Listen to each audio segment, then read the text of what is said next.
নমস্কার, আপনারা দেখছেন এডুকেশন মাইন্ডসেট। পড়াশোনার মতোই একটি গুরুত্বপূর্ণ বিষয় হলো আমাদের সন্তানদের সামাজিক করে তোলা। সামাজিকভাবে সে যদি পিছিয়ে যায় তাহলে পড়াশোনা করেও খুব বেশি লাভ হয় না।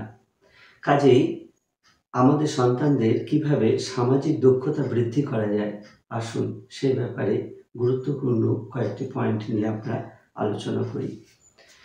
প্রথমেই আমাদের সন্তানদের ভদ্রতা শেখাতে হবে, অর্থাৎ বিভিন্ন ধরনের ম্যানার্স, বড়দের সাথে কেমন করে কথা বলবে, বন্ধুদের সাথে কেমন করে কথা বলবে, শিক্ষক শিক্ষিকাদের সাথে কেমন করে কথা বলবে, কি ম্যানার্সে মেনটেন করবে, সেই বিষয়গুলো ওদেরকে শেখান।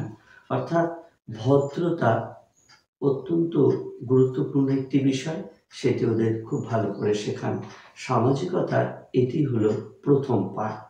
দ্বিতীয়ত, বন্ধু বানাতে উৎসাহিত করুন। সে যখন খেলার মাঠে যাচ্ছে তার নতুন বন্ধু তৈরি হচ্ছে কিনা, সে যখন স্কুলে যাচ্ছে তার নতুন বন্ধু তৈরি হচ্ছে কিনা সেগুলো খেয়াল রাখুন। তাকে উৎসাহ দিন যে আজকে নতুন বন্ধু হয়েছে, কি তার নাম, সে কোথায় থাকে, সে কিসে পড়ে, সে তোমার সাথে টিফিন ভাগ করে খেয়েছিল কিনা, বা খেলার মাঠে তুমি তার সাথে কি ধরনের গল্প করেছিলে। অর্থাৎ খেয়াল রাখুন সে প্রতিদিনই নতুন নতুন বন্ধুদের সাথে সম্পর্ক তৈরি করতে পারছে কিনা, বা নতুন নতুন বন্ধু সে তৈরি করতে পারছে কিনা। অর্থাৎ বন্ধুত্বের সংখ্যা বাড়ানোই তাকে উৎসাহিত করুন। এটি সামাজিকভাবে দক্ষ করে তোলার অন্যতম একটি মাধ্যম। নিজের অনুভূতি প্রকাশে সাহায্য করুন। সে যাতে নিজের যে সুপ্ত অনুভূতিগুলি রয়েছে সেগুলি যেন প্রকাশ করতে পারে।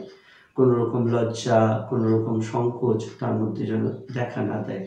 দেখবেন বলা হয় যে আমাদের 12-13টি বেগ রয়েছে, যে বেগগুলি যদি আমরা দমন করি আমাদের খুব অসুবিধা হতে পারে। ঠিক সেই রকমভাবেই আমাদের শিশুদেরকেও শেখাতে হবে যে তোমার যদি এখন কিছু বলতে ইচ্ছা করছে তুমি নিঃসংকোচে বলতে পারো। তোমার যদি খুব বেশি এখন আনন্দ করতে ইচ্ছা করছে তুমি করতে পারো। তোমার যদি এখন কাঁদতে ইচ্ছা করছে সেটা তুমি আমার সামনে বলতে পারো। অর্থাৎ তার অনুভূতি প্রকাশগুলি তাকে প্রকাশের সুযোগ করে দিন। দায়িত্ব ভাগাভাগি করতে শেখান। তার দায়িত্ব নির্দিষ্ট করে দিন। অন্যের দায়িত্ব নির্দিষ্ট করাটি তাকে বোঝানোর চেষ্টা করুন। দায়িত্ব যদি ভাগাভাগি করা যায় এবং সেটা যদি উপলব্ধি করতে পারে তাহলে তার মধ্যে একটি সামাজিকতা গড়ে উঠতে পারে। এটি একটি সামাজিকভাবে দক্ষ করে তোলার অন্যতম গুরুত্বপূর্ণ মাধ্যম হতে পারে। বিভিন্ন সামাজিক অনুষ্ঠানে তাকে নিয়ে যান, কারণ সামাজিক অনুষ্ঠানগুলিতেই বহু মানুষের সাথে পরিচয় হয়, বহু মানুষের নানান আচরণ তার অভিজ্ঞতায় সঞ্চিত হতে পারে। কাজেই যে কোনো সামাজিক অনুষ্ঠানে তাকে নিয়ে যেতে ভুলবেন না, তাকে প্রাণ ভরে দেখতে অভ্যস্ত করাতে ভুলবেন না। অর্থাৎ সামাজিক অনুষ্ঠানে অংশগ্রহণ তার সামাজিকভাবে দক্ষ করে তোলার একটি ভালো মাধ্যম হতে পারে।